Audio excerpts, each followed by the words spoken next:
more than 10 million new jobs. First time in 6 years, unemployment below 6%. Housing market that was reeling is now rebounding. Auto industry that was wheezing is now roaring back. The manufacturing sector that was shedding jobs for more than a decade is now growing twice as fast as the rest of the economy.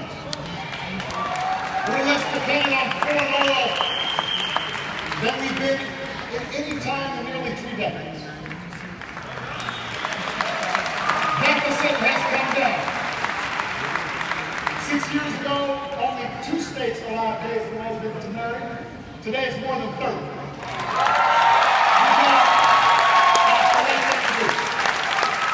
You've got 10 million Americans who gained health care who didn't have it before. That's right. And by the way, the cost of healthcare inflation has actually gone down to its lowest level in 50 years at the same time.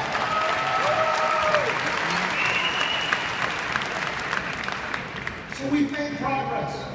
Reading scores up, math scores up, graduation's up, college enrollment up, federal prison population down at the same time as crime is down. First time in 4 years that's up. So we've made real progress, but look, we're here because we know we've got more work to do. As long as there's a worker out there who wants a job and can't find one, we've got more work to do. As long as there's some single mom out there struggling because you're not getting paid enough, we've got more work to do. As long as there's a child out there who's not sure whether they can afford to go to college and feels the doors of opportunity still closed to her, our fight goes on. Because the basic premise that got me into politics, that got Dick Durbin into politics, that got Pat Quinn into politics, is America only works when everybody gets a shot. That's right. I wasn't born into wealth and fame. Dick Durbin wasn't born into wealth and fame. Pat Quinn, we benefited because we grew up in a society in which, despite its flaws, despite sometimes discrimination, despite women sometimes not getting the same rights as others, despite all that, America, more than any other country, is a country where if you were willing to work hard, it didn't matter what you look like, where you come from, what your last name is, who you love, you could make it. You could.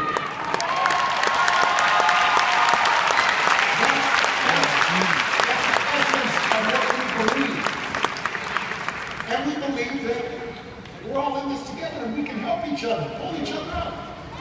There's no contradiction between wanting to do well myself and me wanting to make sure you do good. That if you do good, I'll do good too. Then we don't have to be hands in a barrel, we can lift each other up. That's right. And government can help. It can't do it for you, but it can help. It can help you maybe get some health insurance. It can help you maybe get to college.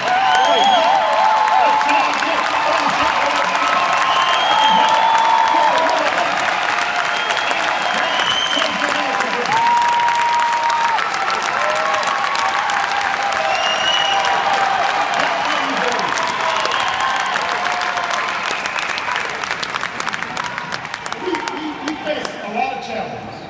Yeah. This week, obviously, everybody's been paying a lot of attention and concerned about the spread of disease. We've been concerned about violent extremism and the spread of that in the Middle East. We should be concerned about climate change and how that's affecting the world we're living behind.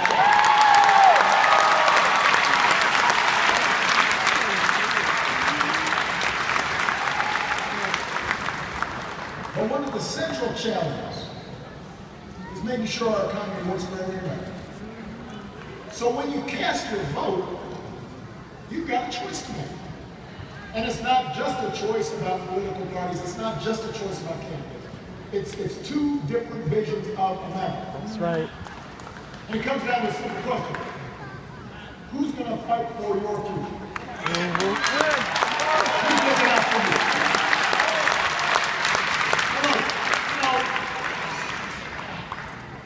When I was in Illinois, and I was down in the state legislature, I had a lot of Republican friends.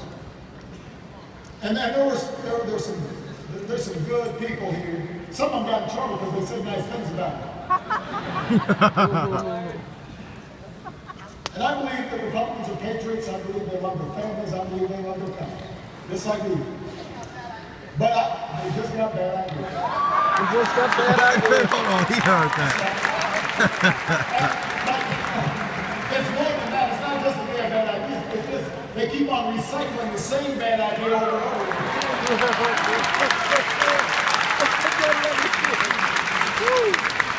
You know what they stand for. I mean, it doesn't matter who the candidate is. It's the same thing every time. They offer a vision of the economy that over time seems to just keep on undermining the middle class, making it harder for folks to work hard to get in the middle class. Fewer investments in education, looser rules on big banks, looser rules on credit card companies, looser rules on polluters, a thinner safety net for folks who have worked hard and need that safety net if they fall on hard times. And you know what? We tried their experiment. It's not like we didn't try. And it didn't work. Pat and I have been cleaning up after for a long time now. Right, right.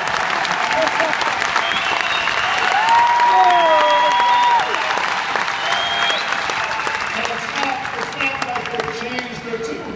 They're still peddling the same thing. Pat Quinn provided health coverage to nearly 700,000 people who didn't have it before. Governors around the country are blocking health care for their citizens. Every time leaders of Republicans in Washington take a stand on issues, it's no to the middle class, no to the minimum wage, no to fair pay with women. I don't know how you're against making sure we can enforce women getting paid the same as men.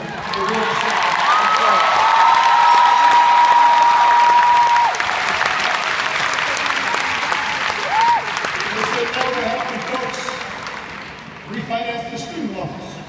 Chicago State, you know something about that. They actually voted on a law to change the rules to make students pay more on their student loans. So if you ask me, what is it you want to do, the only thing I can hear from them is, we want another massive tax cut for millionaires. Now, I gotta say, that's one thing we don't need. And it shows whose side they're on. They blocked a raise in the minimum wage, but they want to get tax cuts for folks at the very top. They said it's even more pressing than ever that we get tax cuts. Now that's tough. That's a tough sentence. It's the wrong vision for our country. And Pat Quinn and I have a different vision. It's rooted in the conviction that prosperity in America doesn't trickle down, it trickles up. That's right. It starts with a growing, rising middle class. It's ladders of opportunity for folks who are working hard. I don't need a tax break. Wealthy Americans don't need another champion. You do. That's right. Big corporations don't need a champion. Corporate balance sheets are better than they have been at any time in post-war history. That's right. You need a tax break. You need help. You need a tax break. You need help. You need a tax break. Opportunity for a few is not what America's about. Opportunity for all is what America's about. So instead of giving a tax break to somebody at the top, how about helping somebody with their college tuition? How about helping the single mom with child care?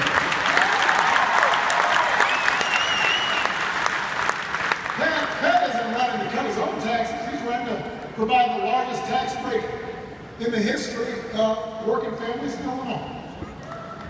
We believe in this country, higher education is the surest path to the middle class. That's not learning to cut education. He wants to double the grants that help more Americans afford it over time.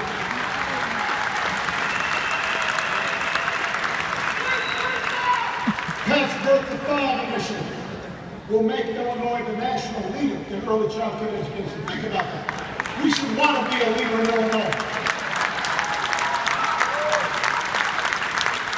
Pat doesn't think if you work full-time you should be raising a family in poverty. Pat's not ready to cut the minimum wage. He wants to raise the minimum wage.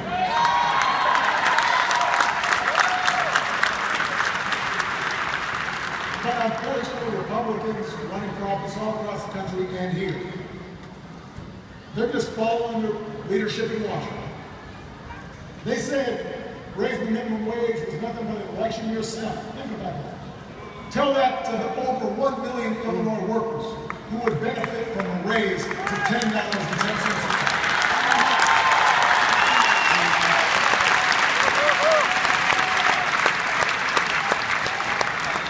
Raising the minimum wage is the right thing to do. Illinois is one of 5 states that has a minimum wage initiative on the ballot. So let's vote yes and send a message to Springfield and Washington.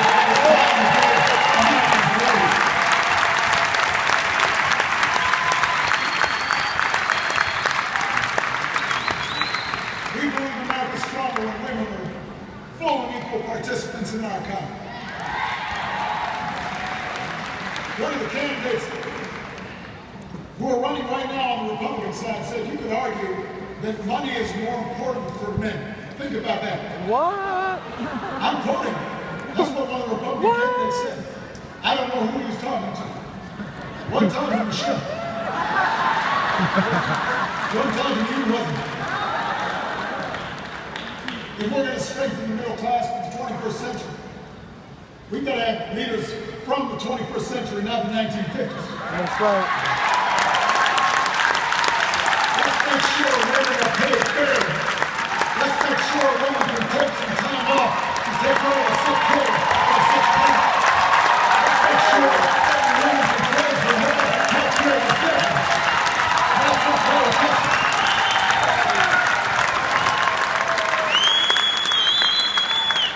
We've got to do away with these politicians who belong to Mad Men episode.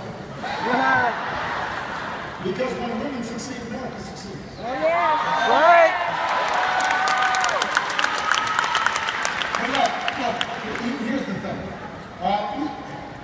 You all know all this. And you can tell I'm out of practice. I'm losing one more. But what I want to really say to you here today is that the power to move our society, our government, it really is in your hands. I know it's a cliche, and I know that around the country, the Republicans have been trying to make it harder for folks to vote. But the truth of the matter is that so often we disempower ourselves. But when I was organizing, just right around here, and I used to work with folks, churches, lay people, ordinary folks, bus drivers, secretaries, wonderful people. And they taught me more than I ever taught them. But one of the things, the first things I always had to say to them was, you've got so much power and you give too much of it away. That's right. You know, you just assume that things are the way they have to be. You just assume that some neighborhoods are going to get more than other neighborhoods. You just assume that, you know, the folks who are well connected, that their kids are going to get a better education. You just assume that there's not much you can do if Springfield or Washington aren't paying attention. And each